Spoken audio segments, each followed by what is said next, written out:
Ichak na atul zo mo,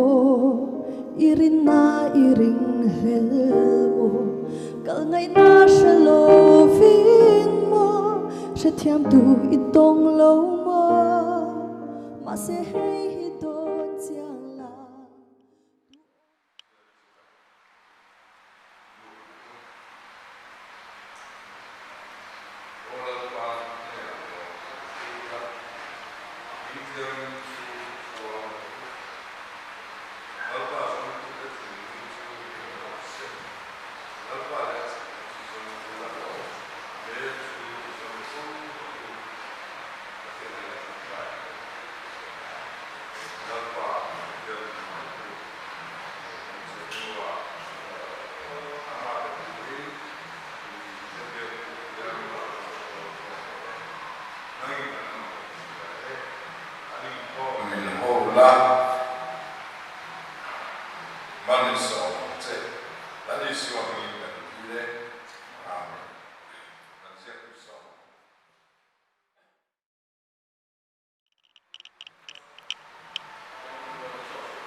dia kita perlu memperbaiki ini kalau ini kita perlu memperbaiki ini bukan kita siapa yang membuat dan mungkin itu sangat kan dia kalau ini kita cukup oh orang kan dan jona memperbaiki semua kita perhatian mereka akan seperti itu semua mereka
ta soi xin những cái kỹ quay các soi mấy các ngày của về đó chẳng cả ta xin cái hồ làm các cái bộ anh lấy ở một cái gì cái bộ các ngày của ta xuống mà rồi chúng ta đi xuống cái bộ này à rồi nói với một cái này mà hết thì nó còn bây giờ sau một cái cần dùng về mà rồi chúng hay mình thú các soi cùng đàn để nên ở đây mình phát triển đó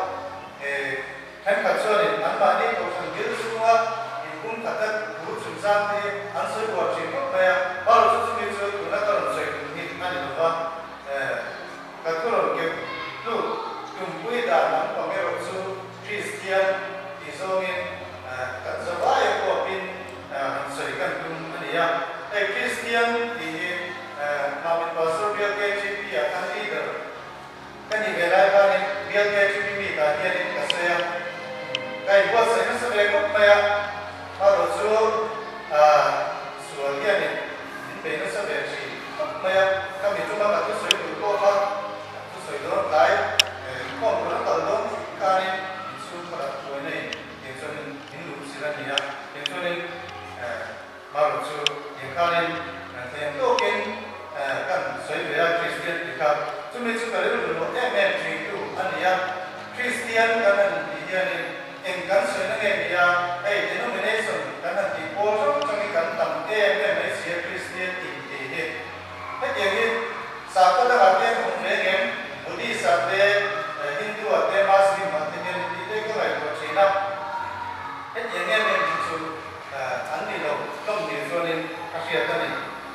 ko lai ya ni ko ve kum wa ba sa ko chang sak pe ra soi chu Muslim sa ko ni ya anh suy đoán cho nên mình hiện cái làm suy đoán cho nên cùng sáng thì này sông rụng ai cho nên có vẻ cũng của ye muốn cũng bắt sẽ nó muốn tập về đến sự Muslim mi anh đi tổ đô là đi Islam sao có suy nghĩ thế anh đi tổ đô là đi tin anh suy nghĩ đâu cái này tin như đâu cũng muốn của ye cho nên Muslim sao có cái anh tham sắp về mà Christian thì tấm về vấn đề chỉ là quên cảnh là để cũng là sự kiện này cũng đâu là cái lễ dễ của làm cho nên Christian thì tấm về này cảnh này rất là tốt thì các sự thế này cho mình ba sẽ một cuốn sách anh tầm sách anh sửa ra cho nên hay cái cuộc sống quay của anh ta cho nên cái buổi cuối mình sự xin lỗi quay là buổi cuối sự nghe in tháp cùng nắm bằng khăn thì ta Muslim thôi cho nên quý và khán ai cũng có khăn lớn đấy anh em tháp cũng sắp ép mình về cho chúng cuốn sách và khán ta sửa đi bao giờ chúng mình rất sự ở trong những góc độ này chúng mình cho nên áp bằng Việt sửa đến sự Muslim sao có gì thì anh nghiệp tên em mày anh mặc đi thì ta nghe anh chiếm em mày chứ còn cho nên sao có đang đi anh sao có lưu đồ là sự kiện anh ăn bê cô nên anh có kiểm em này anh biết anh này người cô cái xe về là vài anh đi học history thế mà tôi có muốn tắm cả kia thì Hindu sao có suy tư tên người Muslim anh đi được ra thì hết cả Bangladesh nó có một cái cô anh đi một cái cô là sao mà mình đến được ta cái cô này thế hiện xuống thì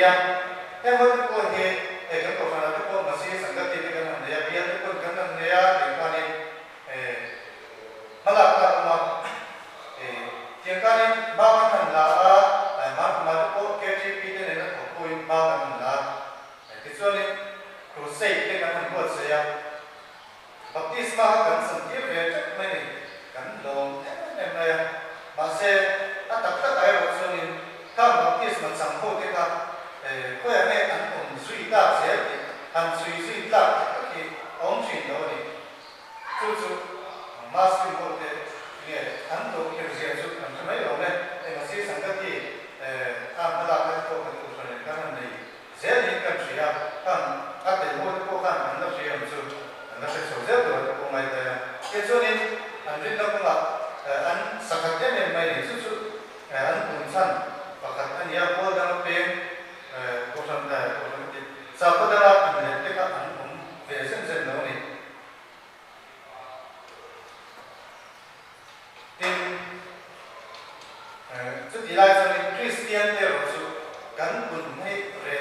tem mani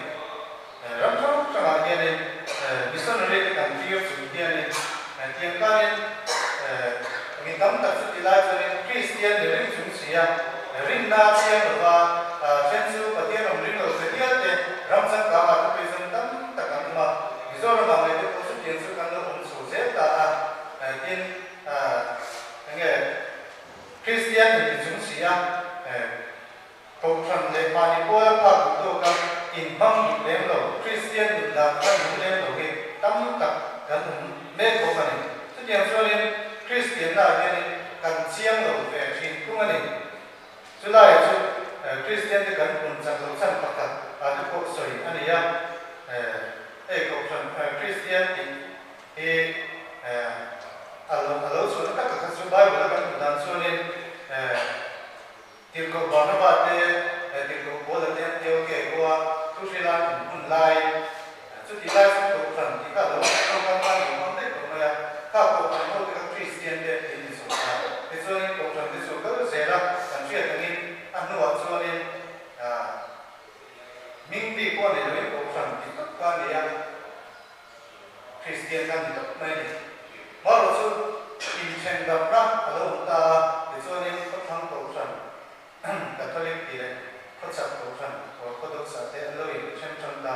thì cho nên cũng là đầu tư sẽ là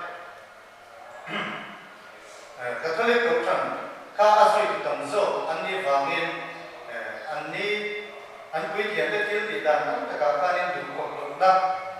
xem chậm lại thì là lúc ta thì cho nên bản tin được là thế đồng số nghiên các tình huống lại anh quý những người có cảm xúc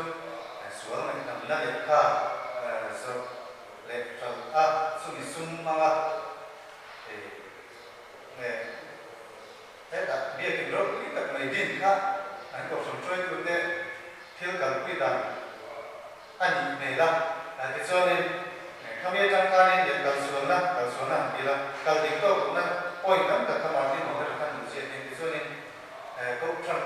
trong reform sau sản thì cái lâu biển số phát tài cho ta cho nên cầu sang rồi biến số thì lâu tâm thì em mấy xia thì hiện vật thiên nhiên anh kinh nghiệm các anh tiền vô mang nghiệm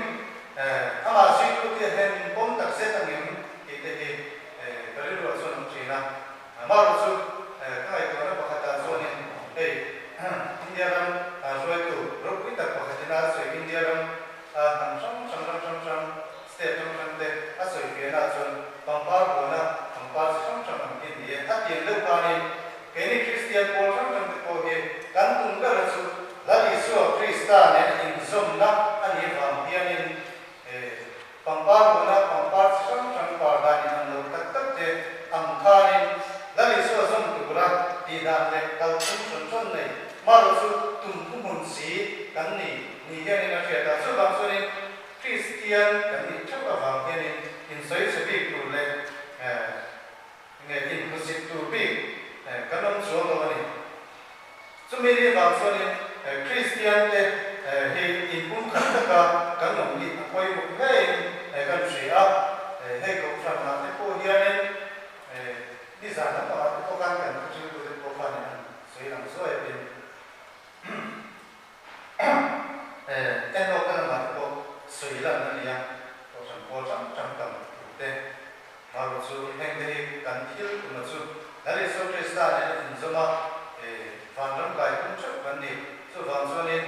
là để số cái cố gắng thì á thủ bộ mình đâu đã được số cái nó trong vấn đề hiện tại nên là để số nó trong tất cả này số phản số nên cũng có thể mà nên in sấy việc của cái không có vấn đề thì cái cô nên cần thiết cần quên một phút mấy cần câu rằng hiện cái nên diễn tiến là cái nên cái chuyện là hiện nên cầu phần nằm cái suy sẽ zoom này suy sẽ zoom á cái gì đó thì cái thì về điểm đầu á cầu phần sẽ cắt sơn zoom thì mấy thì cắt sơn cầu phần đi sắp vào năm cái của nó ngay thì anh chị ta nằm sắp vào tiền thì vào năm cái của nó ngay thì cầu phần cái cầu sơn mấy thì bao giờ cái gì chứ anh thì tiền sẽ làm về rồi anh ấy thì sáng xuống nó mà đi làm tới đi dùng đèn cho nên cũng được thì tôi tìm công cụ là những sự kiện làm pha nên thì đi xuống này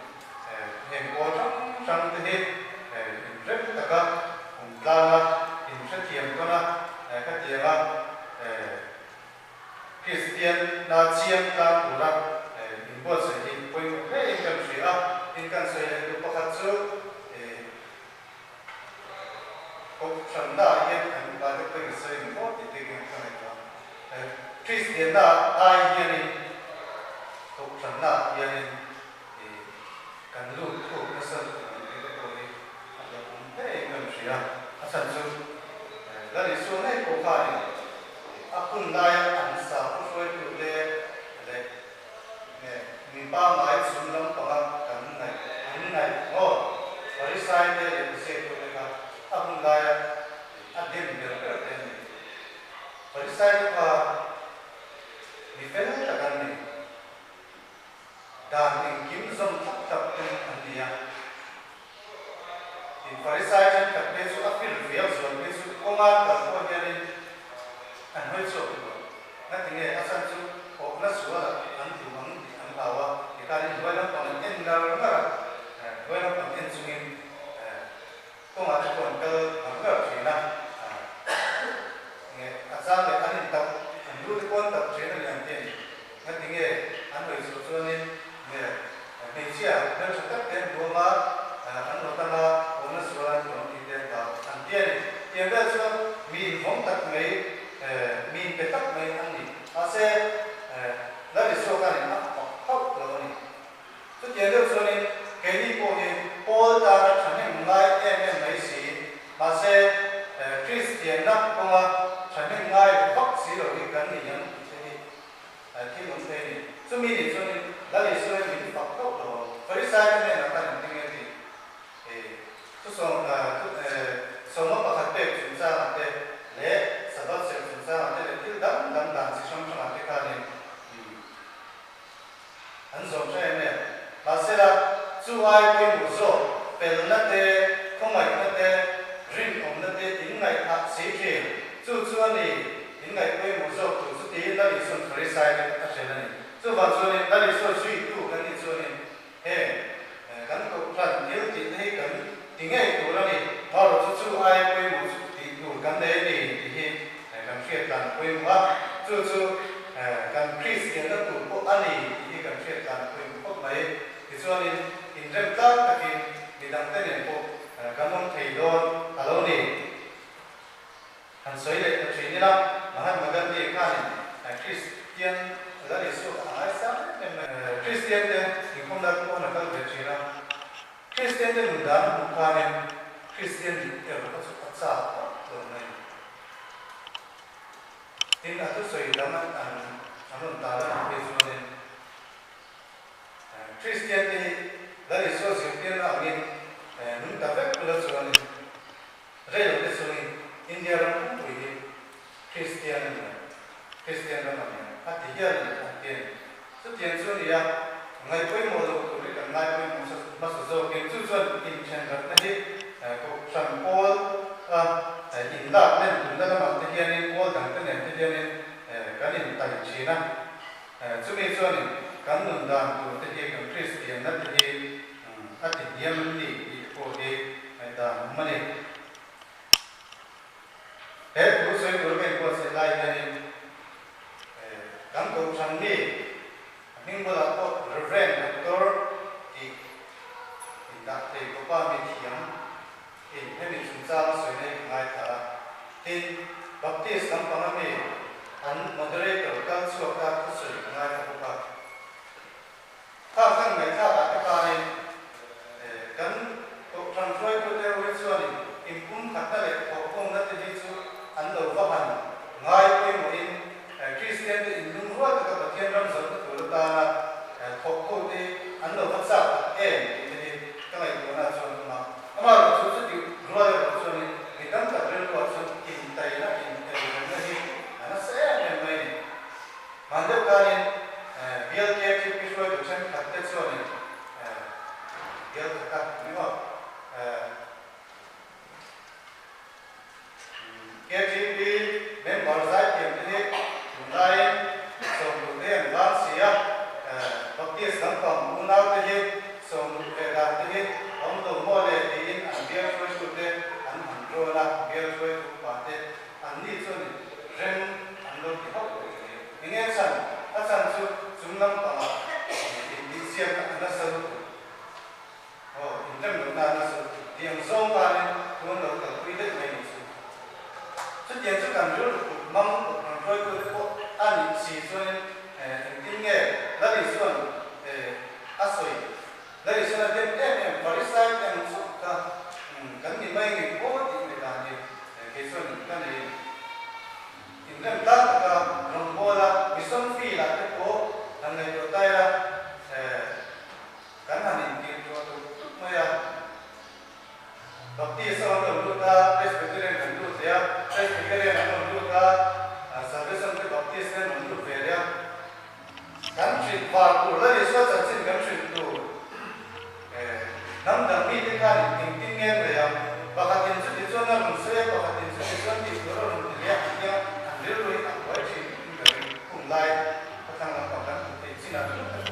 sun mani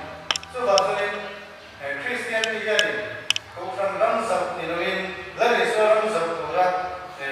kan ri ru kan pe ke ni koi mu ko mai a ti kan ka se do ron ka zo ka se ki ru so ni ni lo zo ni lo lai ke ko kan ni ki te pe ka de wa san so ni se se ko ni ko ti lo pe ti kan se ko ni atau berat so ni indra lo ni lalu suatu dan ada dua amat sulit tu deh asyik dia bawa adung lalu sulit deh tu deh tan tua acung try nak pakai nak adi nak inpun kata ni apa yang urusan manusia kan manusia membayar real pun kata bagian dia real pun kata kita boleh point out sekali ngày cuối một số in thằng các chị em mà thiên về tụ cắn đi à in tranh văn rất là cô đồ này in thấy để nó cũng cái cắn đi đâu cái cô có là cho này cắn quan đi kia sao lại cái sen ăn đi xí rồi lần đó này cái này kim chúng ta làm sửa ông cô tên là do các chị em ta nên lần đó này cái gì cắn buồn thì đầu phong á chúng mình cùng một bạn cho nên Christian intellect sianin akian ro zoget kan mong kan ko sa chinam ide ano ma to san bom su ma te all in ka ra ko su tianga la na le ko nei ka ro ma in chom sam ko su an ong china ni so ba so nen hi hai ko lam ta ila la ni su ma ring ko de su ko san su ma ani mo all dan in ka ra mo in kum khatta ka ko pe ko zo man rin Hinduan ni ikat kan lewu tu kan sedih dan kesehatan dan semasa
Itak na atul zo mo irin na iring hel mo kal ngay na siya lovin mo siya tiam tu itong lo mo mase hay hidon tiang la tu o nge ingay thak chin asiam tu tselal pa chuan siya tiamin adem lo che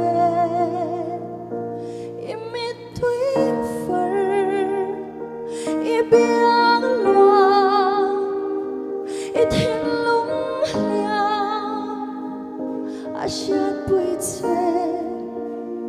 lại không xa la imang ăn bụi ibuai te asiat bụi che amat suri Ri